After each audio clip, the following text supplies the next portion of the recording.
Hey there, film fans. I'm Jeff. I'm Dave. And I'm John, and welcome back to The Love of Cinema, a pod in which we'll challenge one another to discuss movies, both new and old, with a strictly positive, critical eye. I'm a little buzzed because we record both of these episodes at once. You're welcome. This is our midweek episode, people. Thank you for joining us here at The Love of Cinema pod, a film podcast, but positive. Anytime we say anything negative, you hear this sound. That means we are drinking, and we are today talking about supposedly one of the greatest movies of all time. According to the American Film Institute's list. Dave, anything you want to say about the American Film Institute? The what? Okay, cool. Yeah. Dave's from Australia. So, like a nationalist over here. So we are premiering this episode here. Why don't you guys go back where you came from? All right. So we just talked about In the Heights, which just came out Thursday, June 10th, for a limited run on HBOMax, a 30-day run on HBOMax. If you have your subscriptions up to date, get it, because apparently not a lot of people do. Apparently not a lot of people have their HBO Max subscription. I heard 20 million, which Netflix and Amazon are drooling over stealing those subscribers. 20 million people. Get your HBO Max subscriptions and go ahead and watch In the Heights. And on HBO Max, actually, wait, I should say in the theaters. Go pay the money. Go give Lin-Manuel some money. Hamilton was out for a year and a half. All right, go. Anyway, also on HBO Max. I think he's okay.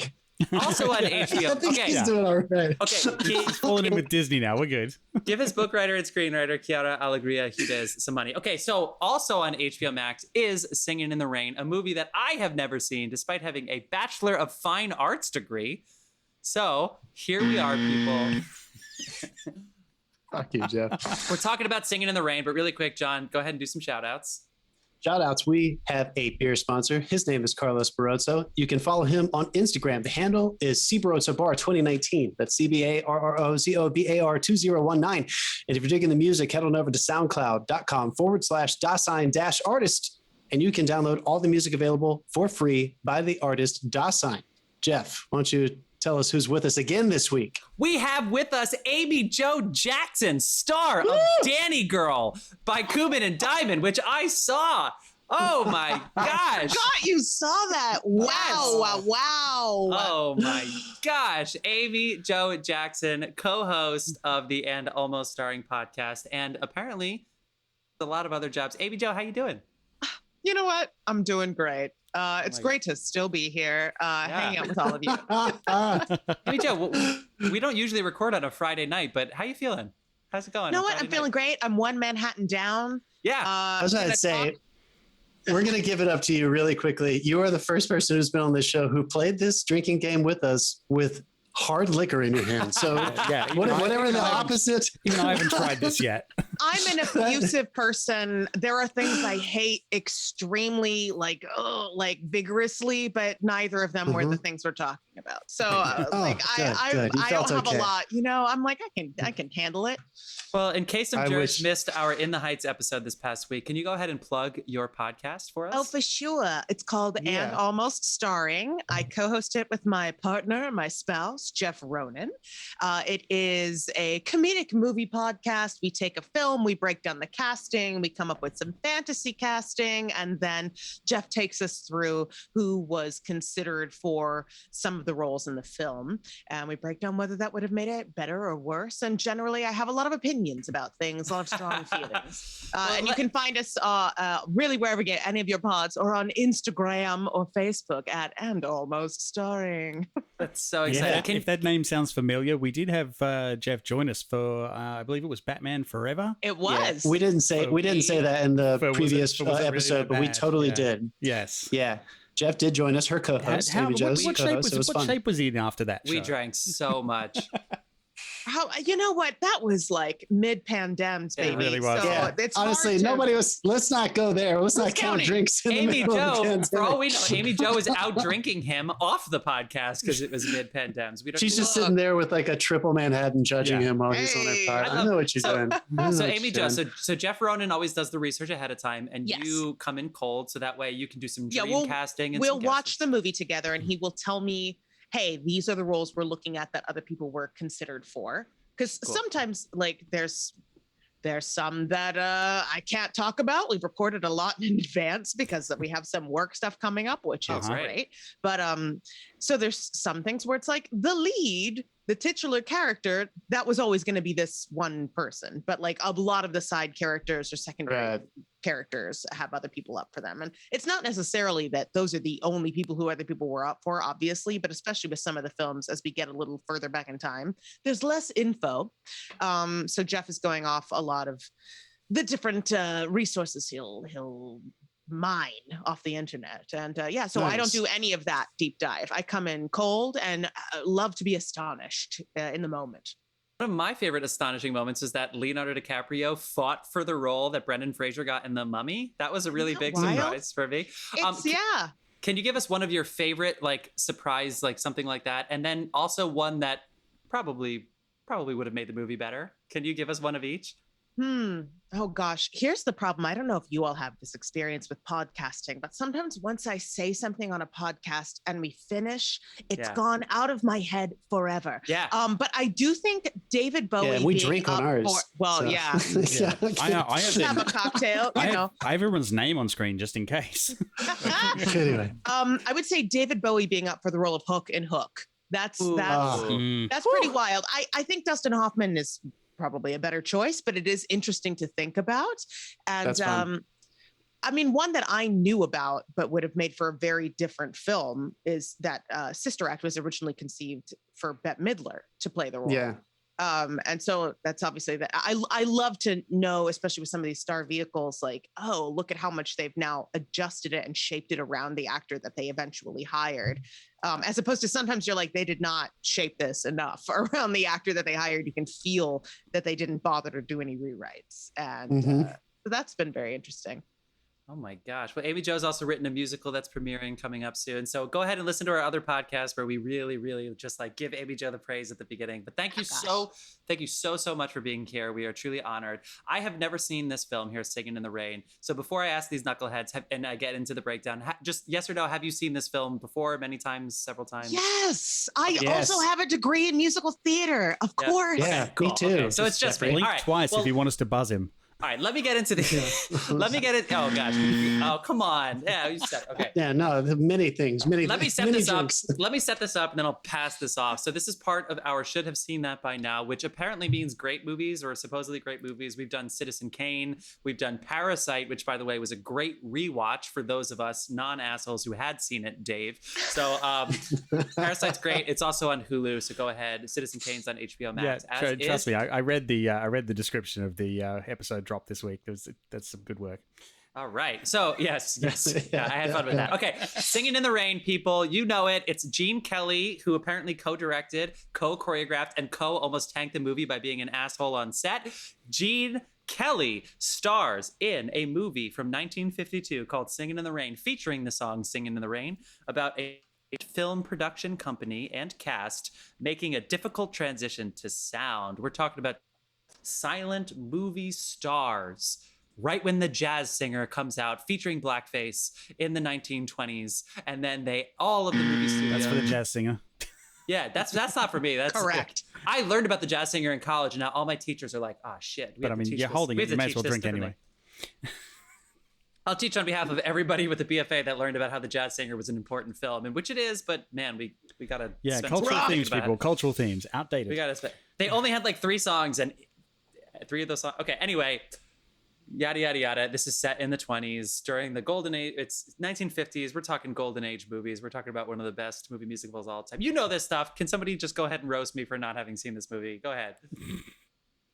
Jeff, you said I'm going to put you on the spot. Let's just kick it off. The shaming. You said you had an answer prepared. So why? How did you escape never having seen this movie in childhood, being somebody who I know you were interested in music and eventually musical theater in middle school and high school and stuff? I'm just curious, do you not, because I have not seen most movie musicals, but I've seen, I think, some of the important core ones. Why had you not seen this one? I don't know as far as why. Like that's a shitty answer. That's, you know what? You said you had an answer prepared. Come on. Guys, we know what it's. Guys, if the people think we have notes, they're gonna think we really, really need some work, right? No. I as far as my childhood, I don't know. I watched Bambi a lot, and I cried like in my undies when I was home from like sick from school. But as far as movie musicals, it was like The Wizard of Oz, Sound of Music, and that was it. It was it, Dave. So it was like The Wizard of Oz.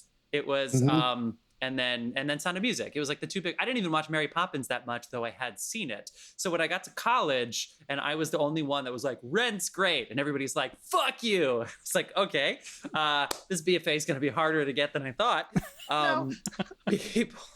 People. So I had some friends that were singers and dancers, and they loved it. And for some reason, they introduced me to An American in Paris, which was also a Gene Kelly film, which came out the year before in 1951. And I said, you know what? I have an idea. Why do we not do the movie? Just throw the movie in the garbage and just do the dance concert. Just the thing at the very end. That 20-minute dance thing is fantastic. The rest of the story, kind of not for me. The Allen movie, great female characters, not for me. Anyway, I'll tell you. Did you see that on stage? No, was it? I had a lot of friends in it. No. It was not my favorite moment in the theater. Right. Update the book, people. It's okay. Nobody cares. I think it's okay to roast something that is like ridiculously sexist. Yeah, come after us, Amy Jo. Good. Stage in the late 20,000s, you know. But the ABT dancers were great, right? There was gorgeous dancing and many wonderful performances. I'm arguing with the construction. Come on. You know, when you walk away from a 2.5-hour musical saying the dancing was great, there's something lacking. So, say that? So I didn't run to see Singin' in the Rain after everybody was telling me, oh, you got to see these movie musicals. And then American in Paris comes out, and I was like, so it's Gene Kelly the next year. I got it. I'm good. But having said that, this movie was fantastic. I did have a good time. Anyway, I'm not in charge anymore. Who wants to be in charge? Amy Jo, yeah, tell us. You can give us your backstory just a little bit if you grew up watching this movie, but why did you love this movie on this rewatch? Do you always love this movie? Why do you think it stands out, or why do you think there are problems with it? Or yeah, I mean, I could not tell you the first time I saw this or how many times I've seen it. Like I also was like, awesome. I did not. I spent my entire youth and adolescence only watching movie musicals and like Hitchcock films. So I had no cool factor. Awesome. I got to college and I went to school next door to Berklee College of Music, and they used to play this game called Name That Tune with Amy Jo, where they would play really well-known songs on their guitars, and I wouldn't know them, and they would laugh at me. And this game died when I didn't know Smells Like Teen Spirit, and I was like, I've heard this, I think, and they're like, you can't say it, and then I was like, no, I don't know what it is. And they were like, Smells Like Teen Spirit. I was like, I've never heard of that. And they were like, oh my God. I was like, well, do you know every breath of the West Side Story soundtrack? No, then shut up. This is like a Tig Notaro sketch, like come to life. Yeah. So I watched this movie so much in my youth. The dancing's incredible.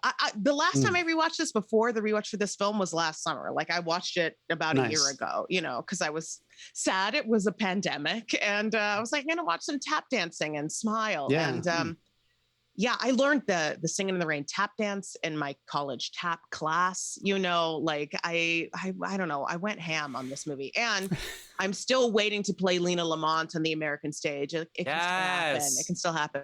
But yeah, I don't know. Yeah, does everything make sense? Of course not. But do I care? No.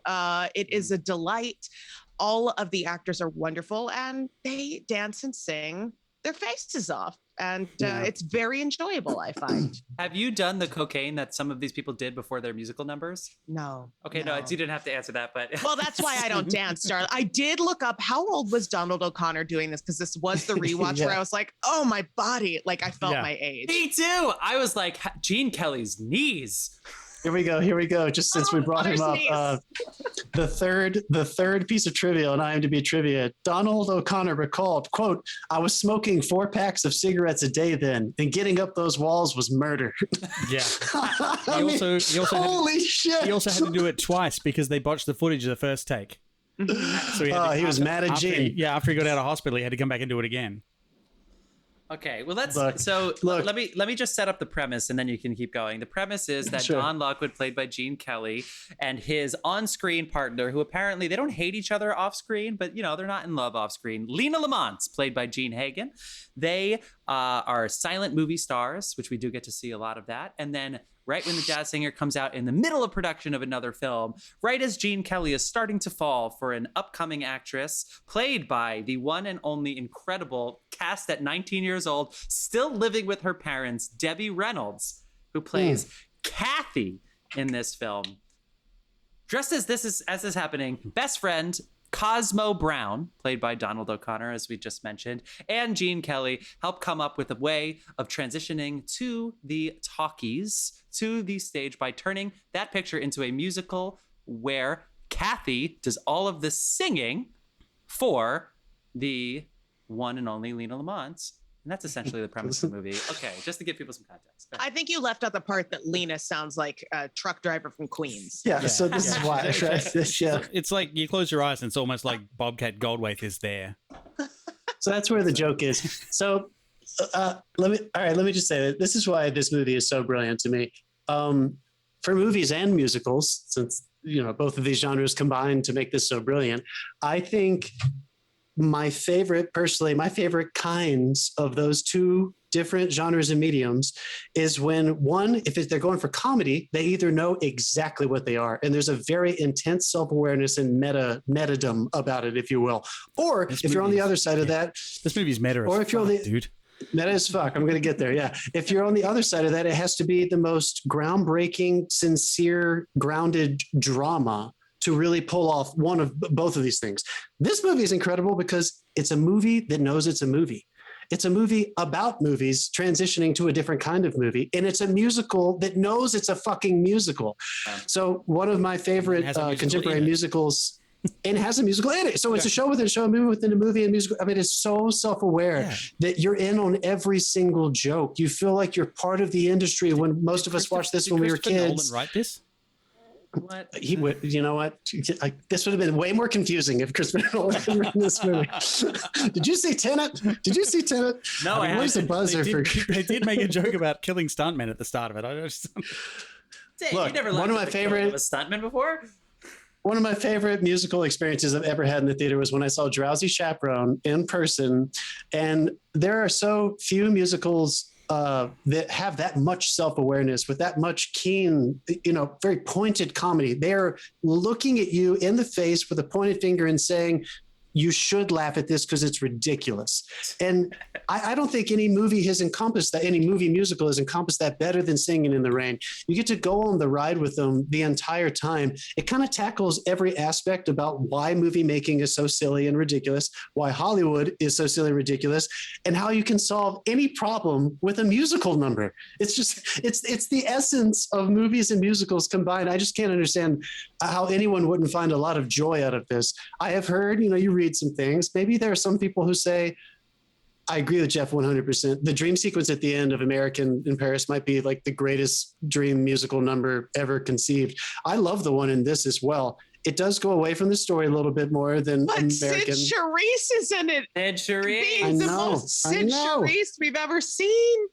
I know. I mean, I am not complaining at all. I love it. So I think this has a 100% Rotten Tomato rating. And I think it deserves it. If you have never seen a movie musical before, this should be number one on your list. I know Sound of Music and Mary Poppins and West Side Story and Wizard of Oz. I'm gushing the hell out of you. Those. Yeah, sure. I'm drinking I'm like. glad it wasn't me first. That's all I can say. I think Wizard of Oz might be my favorite movie musical, but I think it does something very different than what this one does. You're going to laugh at Singin' in the Rain. You're going to be with them every step of the way. Whereas Wizard of Oz, you might be a little bit on the edge of your seat because it's absurd. It's surreal. There's different elements to it. So anyway, this is the fourth time I've in the rain. There's no fireballs in Singin' in the Rain. So integrity or dignity. Always dignity. This is why you're laughing. Dave, how many times have you seen this before? Oh God, I've lost count. I've seen this movie probably about 8 times, lifetime, and I've seen Make 'Em Laugh, that clip, over 1,000 times. Oh, motherfucker! Did it play at your the job? Mm-hmm. And I'm the one that picked it. So that was all. It's a good number, dude. And I tell you what, I never get sick of watching 4 packs of cigarettes a day. I will go down and say that is one of the greatest examples of showmanship ever. Yeah, ever, dude. Like virtuosity ever. without it feeling like the ease. Yeah, That's the thing with like all of these musical numbers, but particularly the numbers with Donald O'Connor and Gene Kelly, is they're just like, what a flex, you know? Yeah. It's so effortless, and yet, can you believe I just jumped on this table like people were doing CrossFit for years? You know, my mom stopped the movie. She was like, "How did they get him on the piano?"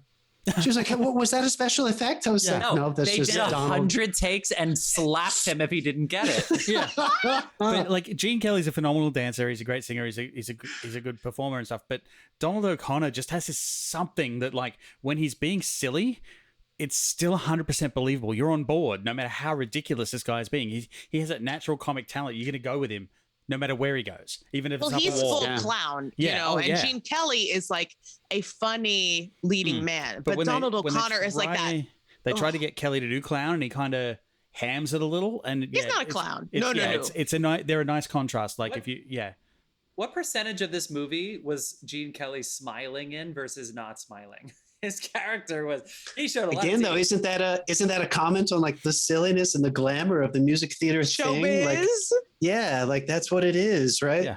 I mean, this starts, I think when this starts and it goes into that fiddling number at the beginning. Can you imagine being in that audience and booing? Can you imagine? Anybody else need a fucking lie down after that? I'm just honestly, I'm laying on the couch watching, and I still felt like I needed a damn lie down. How old are those guys when they were doing that too? Like the down on the knees. But I was like, I think O'Connor was like 26. I don't know. Yeah, but he had the heart of a 50-year-old man. As we touched on our episode of The Apartment, 35-year-olds look very different in 1950. You are telling me. Whiskey and cigarettes. Jean Harlow died at 26, and it's like she looked older than 26 her whole career. Yeah. Wait. Oh wow. No, not Jean Hagen. No. I know. You saw me look. I didn't mean to look. No, not Jean Hagen, but Jean. We touched on it though. Let's lean into it a little bit. I know some people might think it's lame. For one, it still fulfills what I was talking about. The dancing knows that it's ridiculous dancing, but it's like it is movie magic. These are the best of their craft. It's like special effects. How the fuck do they do those numbers? Those the dictation number. Long takes. Yes. Yes. Moses supposes. I watched a lot of this like on breaks from a rehearsal that a digital rehearsal I was doing all week. So I was like, okay, I have half an hour before they need me back. I'm going to turn the sound up on my computer, and I'm going to go and like watch on my TV. I just want to thank you again for doing this podcast this week. No, please. It feels like normal life where I'm just like triple booked and it feels good, you know. But so I was like, all right, I'm going to go sit on my couch and I'm going to watch. And so it was like halfway through Moses Supposes, and the stage manager texts me. I was like, oh no, like you can't stop this number halfway through. So then obviously when I picked up, I had to start at the top of Moses Supposes. Yeah. It's incredible. It's incredible. I mean, and I was look, this is the inverse. It's maybe some contemporary audience listeners who have not gone back in time and watched some older movie musicals. Let's just say you enjoyed La La Land. I appreciated that film, I think, more than a lot of people in our field. And I really appreciated the fact that it was a pedestrian. Yeah, Dave, get the fucking, just buzz yourself, Dave. Don't even wait for us. No. Just saying, if you enjoyed the pedestrian approach to like, oh, there's kind of, they don't have crazy voices, they're not crazy dancers. This is the inverse of that. This is like your jaw is open. You can't believe somebody filmed it, and you can't believe they filmed it so well. Like every aspect of it is done just so the pageantry. It's just it's on another level, and I really do think if you the Gene Kelly Cyd Charisse duet in the green dress, which I will say this viewing is the first time where I really clocked that in the whole, like when he comes into the club and he's singing and everyone is surrounding him, I was like, oh my god, no one else is in green, because you know Cyd Charisse is about to show up in green, but there's people in all these other bright colors, so that of course is like super iconic. And that's like the image everyone thinks of when they think of Cyd Charisse, I think. But then like when he sees her later, and then they have the second dream sequence where she's got that fabric and they've got the multiple fans going. I was like, what am I even looking at? When I was a child, I'll tell you what, that's the one thing I'll take issue with, because I think I've seen one too many Tarantino movies, because when they do that fast push into him and they do the fast push into her, I was expecting swordplay. Oh, come on. That's fair. Get out of here. That image of her in the long flowing, the veil or whatever you would call it. I mean, I remember seeing that on TCM when I was a kid, and I was just like, what the fuck? This is what movies can do. That especially this is a time, in cinema history where like Fox was pumping out musicals like this. Like the escapism was so real. And it's just fun to know that in a movie, that sounds like a broken record, in a musical that's a comedy that kind of is doing something different, it can just turn on its head and do what the rest of them were trying to do and do it the best. Those dream sequences are iconic. You might not even remember that dream sequence is in Singing in the Rain because it stands alone. But we've been talking a whole lot. No offense, Jeff. Can I, quick before we go on, can I share a tiny Cyd Charisse story? Just real quick. Yeah, please. So she grew up in Abilene, Texas, and went to high school with my great-great-grandmother. And I remember asking my great-great-grandmother, like, what was Cyd Charisse like? And when she said, this is all she said. She's like, she dressed like a spider. And I was like, okay. I don't know what that means, but I'm going to remember it forever. So spiders these days, you can't keep them out of Banana Republic. But back then. All right, Jeff, pressure's on. You're the one who hadn't seen it. Clearly, I think we all really enjoyed it. Did you have any issues with it? What was it like coming to this for the first time in fucking 2020? Issues with it? The whole premise of our podcast is that we don't lead with the issues the way that other critics do. Did I have any issues with this? No, I didn't. I really didn't. What's funny is there's some, I'm going to say this and don't buzz me because I'm saying this positively. There were some really shitty edits in this movie that were clearly two different scenes spliced together that were really poor. And it makes, okay, fine. Hold on. Wait. Yeah. Wait. The shack blows up. Wait. They make the movie better. I don't know. I can't describe it. This movie has so much character that in the middle of a dance move, which I think is something akin to a prom Jean, and I think it's when he's moving Cyd Charisse, all of a sudden it's very clearly a different take that they stitched poorly together. Is that the ballet number? I'm sitting there. Yeah. Okay, there was something cut out of that. There was a fire. No, there was something cut out for censorship. Was it the pubic hair? No, it was not. It was there's a move in the choreography he was told not to film where she wraps her legs around him.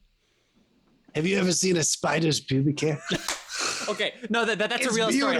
We're not being exploitative here. That was a real thing that apparently. It's a movie that knows it's a movie. That's why the edits don't bother you, right? But not only do they not bother me, I'm sitting there going, "How is this a different take? This is majesty. This is. Did they do this multiple times? Yeah. I was like, it literally made the movie better. And it wasn't just that one. There was another one. Even the way Debbie Reynolds was driving, and it's not her fault. It's the screen behind her where she's driving a car and she looks at him. And I'm like, do you know you're on a windy road? Because whoever did the projector behind you thinks you're going down a San Franciscan hilly drive. Doesn't matter. It doesn't. Someone's coming in. It's like, Doug, use this reel. It'll be hilarious. Yeah. To what you're saying, John, about it knows what it is. It's self-aware. Not only that, this movie has character, but similar to how In the Heights, the main character of In the Heights, which Usnavi's actor Anthony Ramos even said, I'm not the main character of this movie. The Heights, Washington Heights, New York City is the main character of this movie. With this, it's like the era, there's something else that's happening during this. It's like The Crucible's good because it's really about McCarthyism, even if you didn't know it. Like there's something else going on in this movie. There is something else. There are so many layers that it's like Inception. There's probably a layer above it and below it that you don't even know what's going on. That's just movie. You're totally right, dude. It's not showbiz. It's not the show must go on. It's the aspect of producing, of making something. We know it's fake, right? There's this thing of we know it's fake. The guy who plays the studio producer in this film is one of the. He should be the worst actor of all time. And yet he's the best actor of all. It doesn't make any sense. Everything he does would get reamed by any film actor. Amy Jo is a film instructor. There are some line deliveries in there where clearly they went action and he went slap, line said like this. And it's like, whoa, I don't think that's realistic. Look, at all. I come from the theater, darling. I always appreciate size. So I mean, I felt very called out by the diction coach, by Miss Phoebe Dinsmore. I was like, oh God, this is literally my life. Have you ever worked with someone where they're like, you really think 2 lessons and I'm going to get this? Like, I'm sorry. No.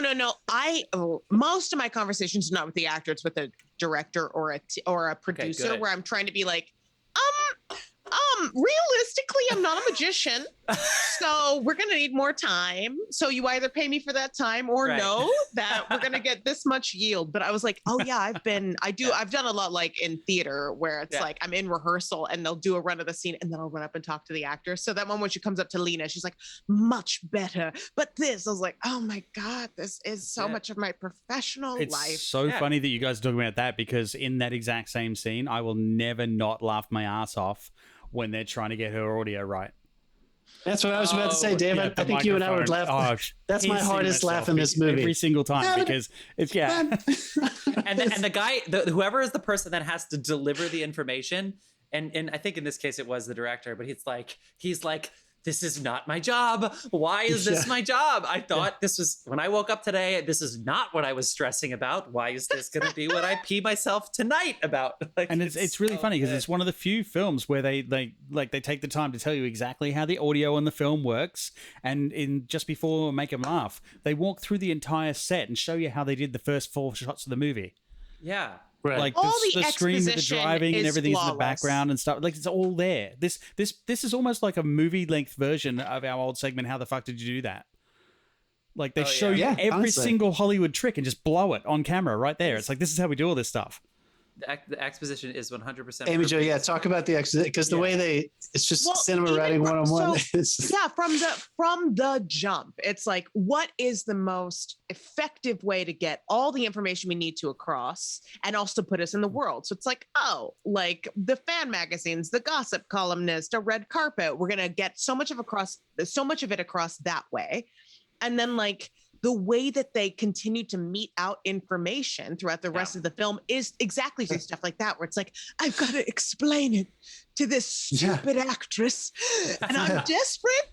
Let me tell you, and so it communicates it to us who are like, I don't know, is that how they did it at the time? I also really appreciate that this is 1952, so it's 2 years after Sunset Boulevard, which is also, of course, about like a throwback to, I mean, even though that actually took place in 1950, it's like a throwback to the silent era. So seeing them have actors who are stand-in figures for Clara Bow and Theda Bara and everything is like really fun to see, but to see them like lampooned, whereas in Sunset Boulevard, it's like tragic.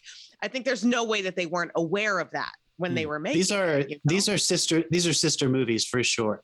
Like, Sunset is one of my maybe like top 10 favorite movies of all time.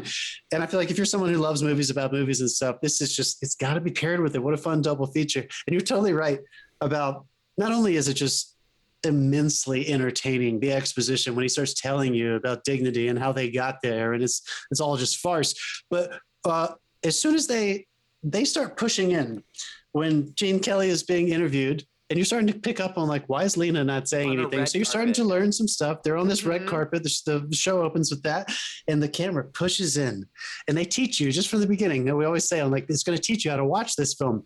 They push in at the beginning, and the 2 actors that are on either side of him clearly just step out of the way so that the camera can get further into a real close up. So they're already letting you know, like, this isn't shitty filmmaking. We did this. This is going to be ridiculous. We're doing all this on purpose. And then you see them step back in. Yeah. So I think it's just from the get-go, you're already kind of like, you're in on it. What I said earlier, you're in on the joke. You're kind of like, okay, I'm supposed to be laughing at all of this. And I got to give some, not credit, but I want to give some leeway to contemporary audiences who don't watch older movies. Sometimes people struggle watching older movies because there are technical challenges and there's a presentational style to the acting that isn't for everybody. This is I think, a really good bridge. If you want to kind of start trying to watch movies from the golden age, I think this would be a fun way to kind of get started, because they are poking fun at it, but they also clearly love it. I don't feel like they're making fun of Hollywood in a mean way. They're just kind of saying like, this is ridiculous, isn't it? We do this for a living. No, this is so silly. Also, Gene Kelly would be sinking his own career if he really was trying just in to case hate on it. anyone's wondering, if you go to the parental advisories on IMDb that they have, this is the first film I've actually seen that has green for everything. Like, no profanity, nothing, violence, like, it's clean across the board. It's like a Brian Regan comedy. I think I want to give a shout out. Not that I really should say, because let's face it, if they're listening to our show, they're not caring about that right now. Oh, what the fuck are you talking about, Dave? You can I don't know if you know this, like both our show and a clean adult comedy at the same time. I want to give a quick shout out to a cameo performance, very, very small performance by future Academy Award winner Rita Moreno, who would go on to appear as Anita in West Side Story. But we have not yet really gotten into Debbie Reynolds, who was 19 and literally was living with her parents. She was cast by G's film, who said she would be great. And then apparently her life was not easy. She cried a lot. She has an interview with Alec Baldwin, who, whatever you think about Alec Baldwin, he's a pretty good interviewer, and he talks to Debbie Reynolds before she passed. And it was really interesting hearing her praise Gene Kelly, who made her life difficult on set, but he knowing that she'd be able to pull it off. And here is this 19-year-old who she said she had never danced professionally, but she was in the studio program. Not a lot of people had danced professionally when they were a child. So she's in this movie, and whatever you say about her, I could not take my eyes off. She's in these dance numbers with professional dancers. And I couldn't watch anybody else because she had so much personality. She had flair. Like she was just gushing, right? Like she made it seem so easy. The camera loves her truly in the All I Do is Dream of You, that whole sequence. Like it's partially the way that she is framed, but it's also that she is so engaging. You're like, this last rewatch, I forced myself to look at other dancers. And as I said, I watched this movie, I couldn't tell you how many times. I was like, I should look at some of these other people. And in Good Morning, because she's in the center, which is also just like, what an incredible sequence, you know? Yeah. But she's on there with Donald O'Connor and Jean Kelly, but they put her dead center, and she's so charming. You're like, maybe I should watch Gene Kelly dance during this number. What would that be like, you know? I know. She is so good. And you can't. And you know what? Every time you try, you can't do it. Anyone who reads the trivia on this or has heard those stories before about how, intense Gene Kelly was with her, Whiplash comes to mind. Because you know what? I'm really sorry that happened to her if it really was that difficult. But if she had never danced professionally, like, who knows what was necessary.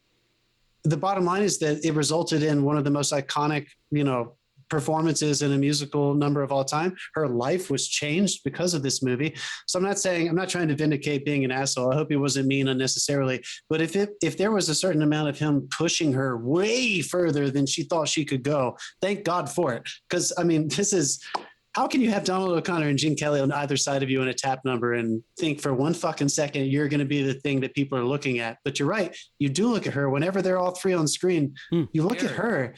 The guys are amazing. Especially, I love how they structurally in the movie, you're coming from seeing them dance together, the fellas. And then when she starts dancing more often with them, you're like, wait a second. Like, why is this girl unbelievable to look at? Also, just to kind of poke a hole in the music theater framework here, I always appreciated being a not super tall guy. I always appreciated Gene Kelly and people like Debbie Reynolds because, you see people like Fred Astaire and Ginger Rogers and you think, I can't do that. I don't look like that. I can't ever achieve that. No, I can totally watch these guys. Gene Kelly. Yeah, I was like, I could do that. He's 40. My dad, this movie ended and my dad was like, it can't be easy to dance like that. Those guys are in real shape. I was like, Dad, these people, these dancers, everyone you've ever seen that's in the background of some musical, they're all in incredible fucking shape. The stamina is nuts. How many takes do you think they filmed of these massive dance sequences? They're like 3% food and 80% nicotine and whiskey. Yeah. How many? 4 packs of cigarettes a day. God damn it. They were all at the bar. And they're like, no, we got to do another one. They're like, oh, fuck. They're all like 24 years old. They look 40. Gosh, it's the hair. It's the hair. I just want to bring up one quick thing because I love when we go back to like these old films that have these giant cameras and stuff like that. The opening crane shot of the Broadway Melody. Oh my God! Like into the warehouse. That must have been hell on earth to set up in exactly the way they wanted to. Oh my God, the payoff is stunning. Gene Kelly said, "Do you think they went to?" Said, no, and he said, "We're doing this," and they said, "He was like, no." I mean, it's like again, like I'm getting nerdy here, but like he was like, "No, we're doing Douglas Sirk. Like this has been done before. There's no reason not to do it. Let's lean the fuck into it." So I love the parallel or the bookend of how you go in and it's just ridiculous. You're in this giant, or you come out and it's just giant, and then you come out with him. And again, Jeff, special effects wise, you know that Gene is superimposed onto the mat that's behind him of everybody dancing, and it doesn't matter. It doesn't matter. You feel like you're in the clouds with Gene Kelly. Yes. It's so good. It's so good. Also, the Zorro meets Count of Monte Cristo meets like Monty Python like sword fight in the one sequence is like, oh my gosh, Dude, if that was Gene Kelly actually doing all that, like, my hat's even more off. Clearly, he Now, does some of the original stunts. Have you seen The Pirate, the Vincent Minnelli film starring Gene Kelly and Judy Garland? No, is he bringing? Oh, fellas, I'm here to tell you, it's not a good movie, but it is worth your time. Sure. No. I love it. I mean, I'll drink, but I unabashedly love The Pirate. There is a number called Be a Clown that is almost the same tune as Make 'Em Laugh. They've actually admitted that they ripped that off. Yeah, you think. Anyway, it is. Because there's no getting around that. There's stuff about it you're like, I don't know, but I love it. But there's a whole dream sequence where Gene Kelly is like, I'm the pirate Mac, the Black Makoko.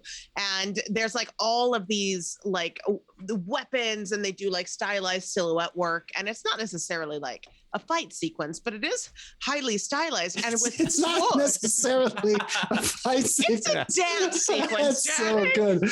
Oh, that's so fucking brilliant. Can I just say too, every time I watch this movie, it makes me kind of pine for the days of the song and dance folk.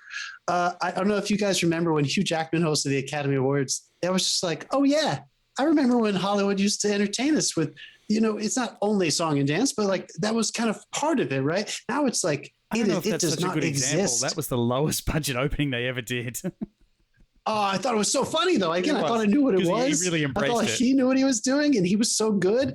I just kind of every time I finish this movie, I'm always like, oh, God, it doesn't exist anymore. That aspect of Hollywood, it's novice now, isn't it? When somebody makes a musical, we just talked about it in the Heights, but it doesn't happen very often, right? And when they do, it's kind of people kind of have their arms crossed a little bit because this genre does not get produced very much, and I kind of miss it. I know you were making fun of Gene smiling a little bit, but like I kind of miss having like zero skin off my back after watching something. Like it's not going to take a lot of you to have an immense amount of fulfillment and joy to watch something. La La Land, I liked it, but that requires something of you, doesn't it? That's a drama. It's a different, and In the Heights, I think, still requires a little something. It's much not as dramatic as La La Land, but this one is just 1,000% pure joy. Now, would you pause it? Because you have mentioned this a couple of times. Is this the greatest, quote unquote, movie musical of all time? What are your thoughts on that? For me, I think Wizard of Oz is probably the greatest. But like I was saying earlier at the very beginning of this, I think there are two versions, the dramatic or absurd version and the comedy. That they live on either side of it for me. I think Wizard of Oz achieved something that's like transcendent that musicals can do when they're done perfectly, and film, like the marriage of that. And I think this is the perfect movie musical comedy. Yeah, for me, I think the greatest, quote unquote, capital G movie musical of all time is West Side Story. But I would say there's also this, and there's Wizard of Oz. And then there's movie musicals I love that are not good. That but I'm like, well, I love it, and I'll never know. No, you're totally right. West Side is way up there. It's arguably the best of all time. But you did Cabaret recently. They made a lot of changes in the movie from the Broadway production. Where do you think that lives? Because you also noted that the revival they Well, because I've done the show and I've dialect coached it like 4 times, so I'm incredibly familiar with the licensed version of Cabaret, much more so than the film version. But I also have read Berlin stories, and I'm a camera, so it's interesting to see how they adapted. And we're like, we're going to make it its own thing, and I think that more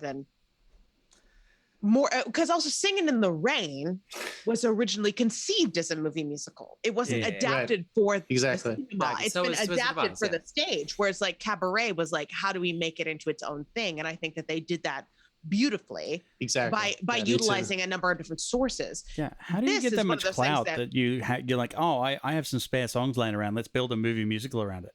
Right. Like I want that clout. Dave, do you have a favorite movie musical? I think Wizard of Oz is definitely up there. You've spoken highly about Chicago too recently. Well, no, I divide it into movie musicals and modern movie musicals because they're a completely different style. Chicago, in my opinion, was the best modern movie musical ever until I saw In the Heights, because they're pretty much equal except Chicago didn't make me almost fucking cry 3 times. I think In the Heights is better for sure. Yeah. All right. Well, Jeff, well, did you chime in with that? I have the recency bias. I said Wizard of Oz coming in here, but my favorite, Wizard for of Oz, sure. yeah. But seriously, my favorite of the movie musicals. Sorry, my favorite of the Broadway musicals that they adapted was West Side Story. That was the best adaptation. And the switch of Cool and Perfect. Officer Krupke, everybody's Perfect. like, oh, whoa, whoa. I was like, there's no intermission in the movie.